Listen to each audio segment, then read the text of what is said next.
So those tired eyes were the result of Charlotte's stress, not travel fatigue. Much worse. My first glance at the room should have told me. Charlotte always kept her home ready for an impromptu Architectural Digest spread. Sometimes I half expected to be cautioned to stay behind the velvet ropes. Tonight, while the room tastefully decorated in this season's selection of grays still had a long way to go before looking lived in by anyone else's standards, for this crowd, it was downright messy. The black jacket tossed on a chair would have been bad enough, but the heather gray scarf that had slipped to the floor was unforgivable.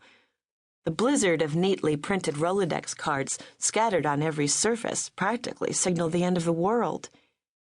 "And you had to be late," Drew went on, "when my mother wanted to question you about Marissa, and I assured her you would be home early."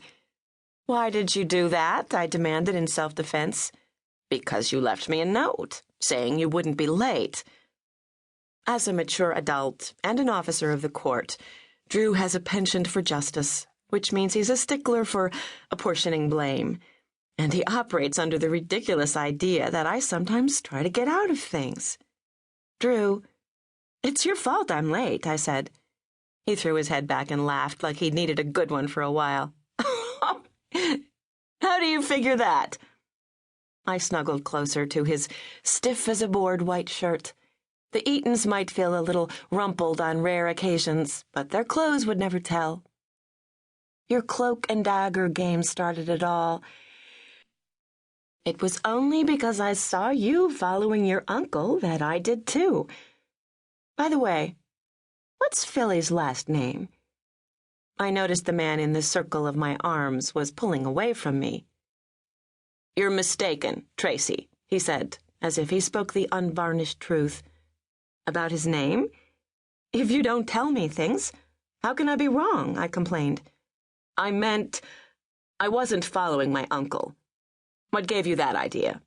"True. I saw you. You sailed right past Marissa's very own restaurant in a cab." "Must have been someone else," was his airy response. "I know my own husband." "Obviously, not too well. I haven't left the house all day." His eyes met mine and stuck with all the might of crazy glue. He believes that to be a sign of honesty. Like he would know. Drew is the world's worst liar. With his strict ethical code, he doesn't get enough practice. He was making up for it now. If things got any screwier around there, I was going to need a guide. The doorbell rang once, then a couple more times in rapid succession. "Marissa," I said. "Probably just forgot her key." I heard a flood of relief in my own voice, far greater than the level of anxiety I acknowledged. I ran to the foyer. Before I reached the door, the ringing gave way to an insistent pounding. Suddenly, I knew Marissa and I weren't going to share that laugh tonight after all. I stopped, unable to take another step, unwilling to face whatever waited on the other side of that door. I'd always held in contempt the people who avoid the tough stuff. But I'd engaged in denial about Marissa's whereabouts all day. I clung to it, even now.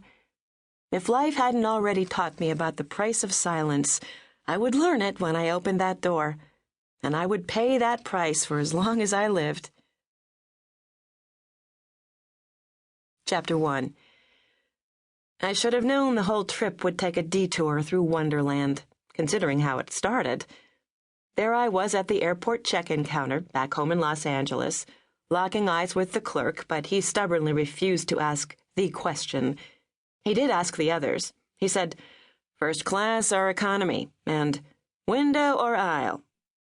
He just wouldn't ask whether we insisted on air that, apart from being recirculated since the dawn of time, was more or less fresh, or if we preferred to be surrounded by compulsive personalities puffing on dead weeds.